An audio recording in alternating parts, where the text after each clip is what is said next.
வணக்கம். இலங்கை செய்திகளுக்காக நான் டொனிட்டா. முதலில் தலைப்புச் செய்திகள்.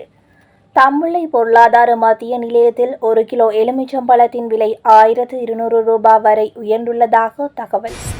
ஈரானிய ஜனாதிபதி நாளை மறுதினம் இலங்கைக்கு விஜயம் மேற்கொள்ள உள்ளதாக அரசாங்க தகவல் திணைக்களம் தகவல். பொருளாதார நெருக்கடி, நாட்டை விட்டு வெளியேறுவோரின் எண்ணிக்கை தொடர்பில் வெளியான அறிவிப்பு.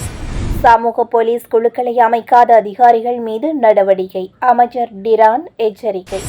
புலிகளால் புதைக்கப்பட்டதாக கூறப்படும் பணம் மற்றும் தங்க ஆபரணங்களை மீட்பதற்காக குழி தோண்டிய கடற்படை வீரர் மற்றும் போலீஸ் சர்ஜென்ட் உட்பட 4 சந்தேகத்தின் பேரில் கைது. இனி விரிவான செய்திகள். 1 கிலோ எலுமிச்சம்பழத்தின் விலை 1200 ரூபாய் வரை உயர்ந்துள்ளது. தம்புள்ளை பொருளாதார மத்திய நிலையத்தில் நேற்று 21ஆம் தேதி 1 கிலோ எலுமிச்சம்பழத்தின் விலை 1000 ரூபாய் தொடக்கம் 1200 ரூபாய் வரையில் விற்பனை செய்யப்பட்டது. கடந்த சில வாரங்களுக்கு முன் 1 கிலோ எலுமிச்சம்பழத்தின் விலை 100 ரூபாய்க்கும் குறைவாக இருந்தது. நிலவும் வறண்ட கால நிலையால் பானங்கள் தயாரிப்பதற்கான எலுமிச்சம்பழத்தின் தேவை அதிகரித்துள்ளது. தேசிய நுகர்வோர் விலை சுட்டன் அடிப்படையிலான முதன்மை பணவீக்கம் கடந்த மார்ச் மாதத்தில் வீழ்ச்சியடைந்துள்ளது. தொகை மதிப்பு மற்றும் புள்ளி விவர திணைக்களம் இன்று வெளியிட்டுள்ள புதுப்பிக்கப்பட்ட அறிக்கையில் இந்த விடயம் தெரிவிக்கப்பட்டுள்ளது. அதற்கமைய கடந்த பிப்ரவரி மாதத்தில் 5.1% இருந்த தேசிய நுகர்வோர் விலை சுட்டன் அடிப்படையிலான முதன்மை பணவீக்கம் மார்ச் மாதத்தில் 2.5% வீழ்ச்சியடைந்துள்ளது.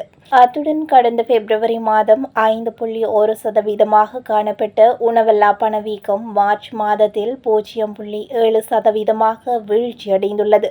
எவ்வாறாயினும் உணவு பணவீக்கம் தொடர்ந்தும் 5% காணப்படுவதாக தொகை மதிப்பு மற்றும் புள்ளி விவர திணைக்களம் குறிப்பிட்டுள்ளது.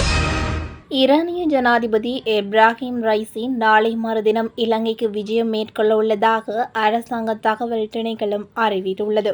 ஈரானின் $529 மில்லியன் நிதியுதவியுடன் நிர்மாணிக்கப்பட்டுள்ள உமா-ஓயா பல்நோக்கு அபிவிருத்தி திட்டத்தை பொதுமக்களின் பயன்பாட்டுக்காக கையளிக்கும் நிகழ்வில் பங்கேற்பதற்காக அவர் இலங்கை வரவுள்ளதாக தெரிவிக்கப்பட்டுள்ளது. இந்த நிகழ்வின் ஏற்பாடுகள் தொடர்பிலான கலந்துரையாடல் ஒன்று இன்றைய தினம் உமா-ஓயா மின் நிலைய வளாகத்தில் இடம்பெற்றது. குறித்த கலந்துரையாடலில் நீர்ப்பாசன அமைச்சர் பவித்ரா வன்னியாராச்சி, இலங்கைக்கான ஈரானிய தூதுவர், ஈரானிய ஜனாதிபதியின் பாதுகாப்பு அதிகாரிகள் மற்றும் திட்ட நிர்மாண நிறுவனத்தின் அதிகாரிகள் உள்ளிட்ட பலர் கலந்து கொண்டிருந்தனர். நாட்டில் நிலவும் பொருளாதார நெருக்கடி காரணமாக கடந்த 2 வருடங்களில் 25,65,365 பேர் நாட்டை விட்டு வெளியேறியுள்ளதாக பேராதனை பல்கலைக்கழகத்தின் பொருளாதார மற்றும் புள்ளி விவரியல் பிரிவின் பேராசிரியர் வசந்த அத்துக்கோரள தெரிவித்துள்ளார். இது தொடர்பில் அவர் மேலும் தெரிவிக்கையில், கடந்த 2022ஆம் ஆண்டில் 3,11,269 பேர் வெளிநாட்டு வேலைகளுக்காகவும், கடந்த ஆண்டில் 2,97,656 பேரும் வெளியேறியுள்ளனர்.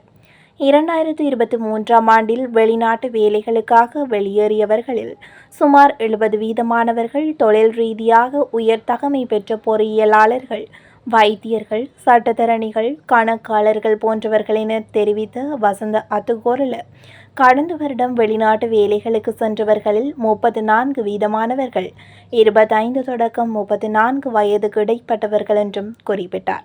கடந்த 2 ஆண்டுகளில் வெளிநாடு சென்றவர்களில் 55% பேர் ஆண்கள், 45% பேர் பெண்கள் எனவும் அவர் தெரிவித்துள்ளார். சமூக போலீஸ் குழுக்களை அமைக்காத அதிகாரிகள் மீது மே 31ஆம் தேதிக்குள் நடவடிக்கை எடுக்கப்படும் என அமைச்சர் டிரான் அலஸ் தெரிவித்துள்ளார். நுவரெலியா போலீஸ் பிரிவுக்குட்பட்ட சமூக போலீஸ் குழு தொடர்பான செயலமர்வில் கலந்து கொண்டுரையாற்றும் போதே அமைச்சர் இதனை தெரிவித்தார். மேலும் சமூக போலீஸ் குழுக்களை நியமிப்பதன் உண்மையான நோக்கம் பாதுகாப்பை உறுதிப்படுத்தும் நிகழ்ச்சி திட்டத்திற்கு மக்களை ஒன்று சேர்ப்பதாகும் என அவர் வலியுறுத்தினார். இதேவேளை குறித்த நிகழ்வில் கலந்து கொண்ட போலீஸ் மா அதிபர் தேஸ்பந்து தென்னக்கோன், இந்த சமூக போலீஸ் குழுக்களை ஸ்தாபிப்பதன் ஊடாக தேசிய பாதுகாப்பை உறுதிப்படுத்துவதற்கு தேவையான ஆதரவை கிராம மட்டத்தில் பெற்றுக்கொள்ள முடியும் என எதிர்பார்க்கப்படுவதாக தெரிவித்தார். மேலும் ஒவ்வொரு கிராமத்திலும் ஒரு நல்ல குழுவை அமைக்க அறிவுறுத்தியுள்ளதாகவும் இலங்கையில் உள்ள 14,022 கிராம அதிகாரிகளும் இந்த குழு முறையை ஏற்றுக்கொள்ள விரும்புவதாகவும் அவர் தெரிவித்துள்ளார். மன்னார் சிலாவத்துறை போலீஸ் நிலையத்தை அண்டிய இடத்தில் புலிகளால் புதைக்கப்பட்டதாக கூறப்படும் பணம் மற்றும் தங்க ஆபரணங்களை மீட்பதற்காக குழி தோண்டிய கடற்படை வீரர் மற்றும் போலீஸ் சர்ஜென்ட் உட்பட 4 சந்தேகத்தின் பேரில் கைது செய்யப்பட்டதாக சிலாவத்துறை கடற்படை தெரிவித்துள்ளது. குறித்த சந்தேக நபர்கள் மன்னார் தலைமையக போலீசாரிடம் ஒப்படைக்கப்பட்டுள்ளனர்.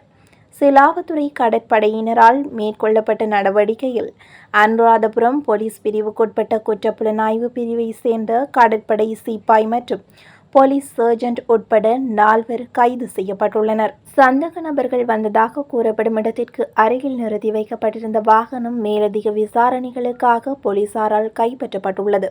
கைது செய்யப்பட்ட சந்தேக நபர்கள் 30 தொடக்கம் 38 வயதுடைய நாவுல, மெனிக்தென மற்றும் அனுராதபுரத்தை சேர்ந்தவர்கள்.